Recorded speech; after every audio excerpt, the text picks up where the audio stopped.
Nah, sebagai investor, kita kan selalu berburu ya, mencari saham yang imbal hasilnya tinggi tapi juga benar-benar berkualitas. Dan pencarian ini membawa kita ke satu nama yang cukup mencolok, PT Gihon Telekomunikasi, atau kita sebut saja GHON. Pertanyaannya, apakah ini kesempatan emas atau justru jebakan? Mari kita gali lebih dalam.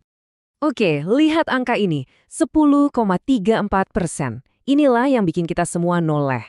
Ini adalah dividen yield GHON, angka yang jujur saja gede banget dan jadi magnet utama kenapa saham ini masuk radar para pemburu dividen.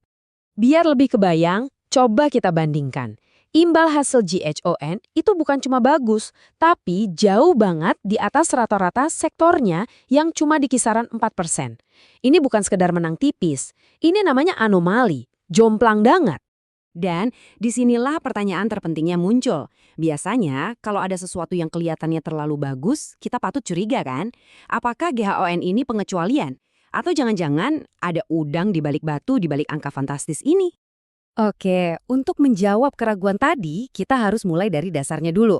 Kita harus paham ini perusahaan apa sih sebenarnya, kok bisa mereka sebegitu royal sama pemegang sahamnya?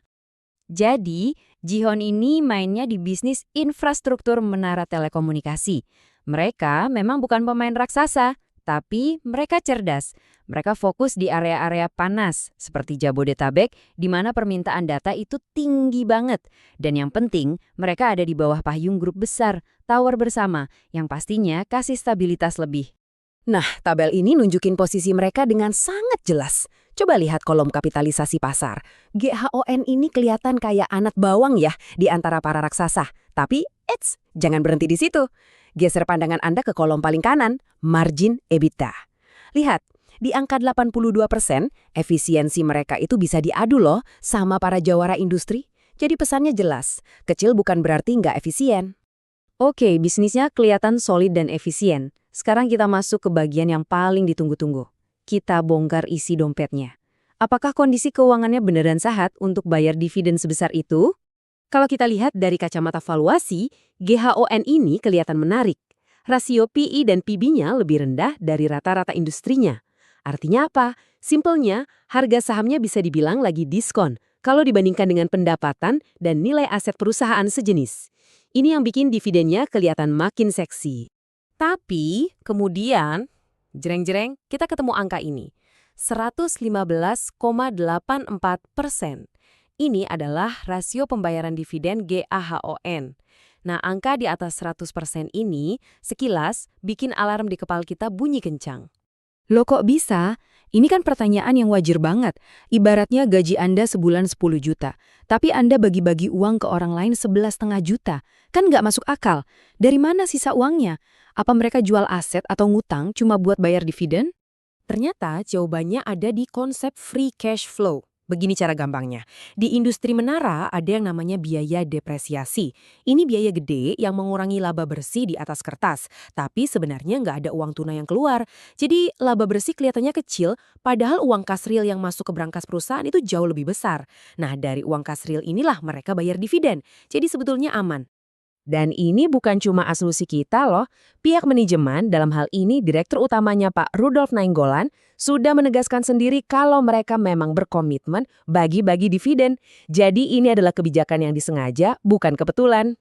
Oke, sampai sini kita paham ya. Kondisi keuangan mereka saat ini ternyata lebih sehat dari yang terlihat.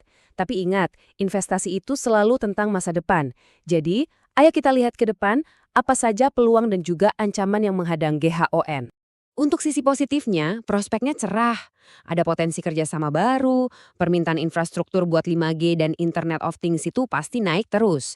Dan mereka juga mulai lirik-lirik bisnis baru, kayak fiber optik. Ini semua bisa jadi mesin pertumbuhan baru buat mereka.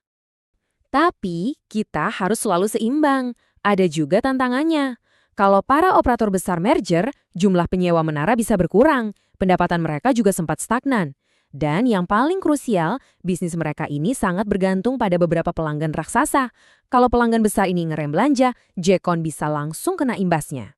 Baik, setelah kita timbang-timbang semua faktor, bisnisnya, keuangannya, prospek masa depannya, dan juga risikonya, kita sampai di pertanyaan puncak.